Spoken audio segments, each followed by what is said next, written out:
David, whenever any company in any industry makes a major strategic move, the focus immediately shifts to its competitors.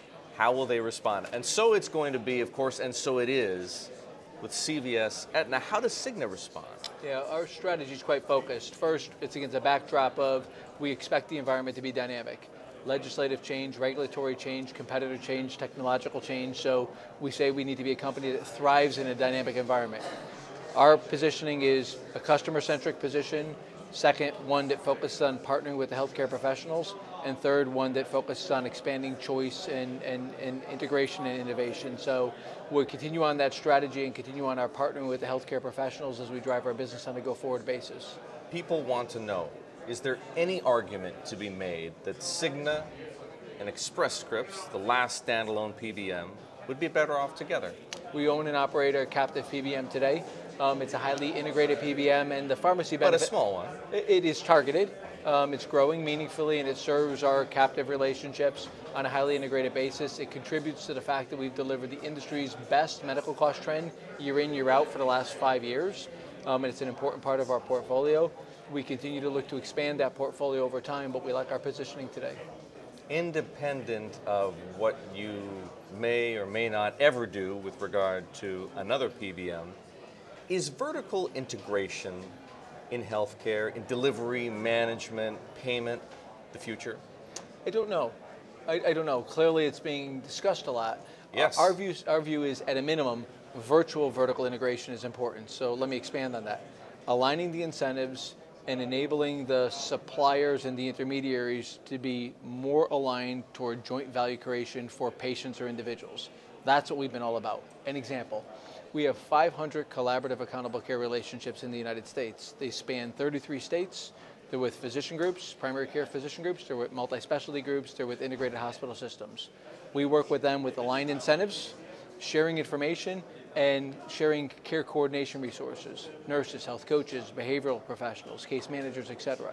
We like that model a lot, putting the customer front and center, driving innovation, and doing it virtually by trying to get the best of both organizations through alignment.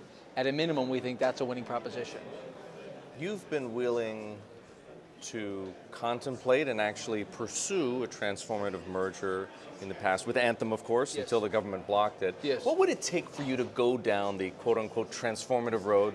Again, not with Anthem, obviously, but conceptually. Sure. Conceptually, it comes back to a very basic framework. Does a potential combination of an opportunity create the ability to accelerate value creation for the market, deliver differentiated or better value to your customers and clients on a more sustainable basis, and as a result, continue to deliver step function differentiated value for your shareholders? So before the Anthem transaction was announced, we had delivered industry-leading shareholder return. Over the last 6 years, we delivered over 30% compounded shareholder return. That's tremendous. Double-digit top line, double-digit bottom line. But you have to be open to innovating, changing, evolving your corporation to ensure that you're able to continue to deliver that on a go-forward basis, as we're able to lay out compelling guidance for 2018 for our company. We will again grow our revenue significantly, grow our earnings per share, and invest meaningfully back in the company. You're still in litigation with Anthem? The break fee is being litigated between the two organizations. How long do you think that's going to take? Don't know. We don't preoccupy ourselves with pending litigation. Fortunately, we are a very capital healthy company. Right. We came out of this broken proposed combination with significant free cash, unprecedented leverage on our balance sheet, and importantly, a well-performing business that actually delivered in excess of 25% EPS growth in 2017 off the back of that broken transaction. Membership growth in the United States as well as outside the United States, and we poured about $750 million back into innovation within the corporation. So we're well positioned from a capital standpoint. In other words, you didn't feel like you lost a step?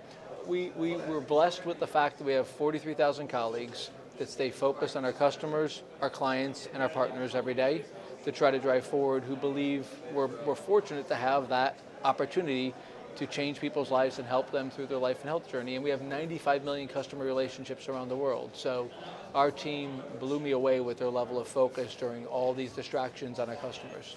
It's clear from what you say you're always contemplating opportunities. How much of a strategic imperative is M&A, large or small, today?